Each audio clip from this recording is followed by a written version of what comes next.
C'est une très mauvaise pénalité à Sidney Crosby dès le départ. Alors, ça donne un jeu de puissance aux Canadiens. Et Piquet Souban, il va de tir du revers qui est dévié au passage par Brian Giunta. Alors, tout de suite, c'est 1-0 Canadien en début de match. Et un petit peu plus tard en première, pendant que la pierre se bouscule avec Brooks Orpik, Dominic Morey prend une rondelle libre et bat Fleury, et c'est 2-0 pour le Canadien. Ensuite, en deuxième période, revirement dans la zone des Pingouins. Spacek a plein à Cavalry, son 12e but en 14 matchs et 3-0. Et le Canadien qui poursuit même ça avec un but en désavantage numérique, c'est Travis Moore qui surprend Fleury. C'est 4-0 Canadien. Fleury qui a donné 4 buts sur 13 tirs. Et à ce moment-là, eh bien, Dan Bassman en a assez, le remplace par Brent Johnson. Toujours en deuxième, mais là, les Pingouins commencent à monter les dents. Le tir de Pascal Dupuis qui touche le patin de l'arbitre. Et Kunitz est bien posté, alors il profite de cette chance, c'est 4-1 pour le Canadien. Ensuite, un tir de Polikarovski qui est dévié devant le filet par Jordan Stahl.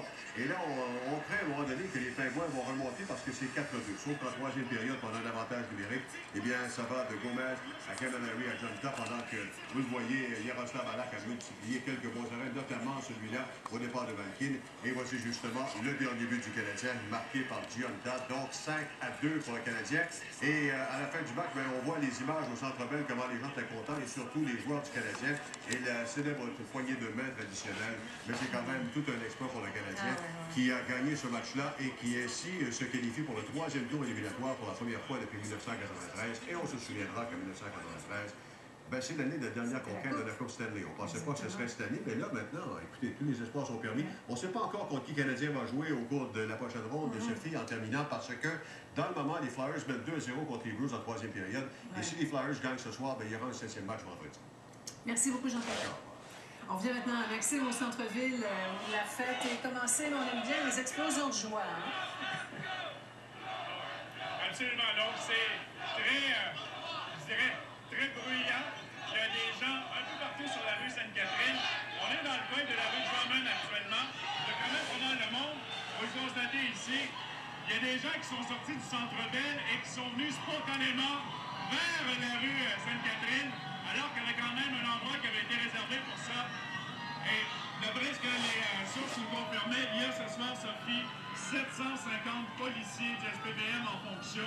Pour vous donner une idée, lundi soir, lors du dernier match, il y en avait à peu près 500. Donc, on a vraiment augmenté les effectifs du côté du SPVM.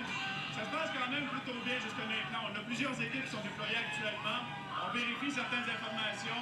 Je peux confirmer qu'il y a eu quelques petites arrestations pour, entre autres, des méfaits ou des infractions au règlement municipal. Il faut dire qu'on surveille beaucoup ici cette foule qui est, je vous dirais, très jeune, beaucoup plus imposante que lundi soir. Il y a beaucoup plus de gens sur la rue Sainte-Catherine. Et ça s'étend, je vous dirais, là, de même Peel jusqu'à la rue, je dirais, dépassée de la montagne, facilement ici. Là. Difficile même de bouger à l'intérieur de cette foule. Bon, alors Maxime, vous restez là, on vous retrouve un petit peu plus tard dans le bulletin. Maintenant, c'est Mathieu Bellemare.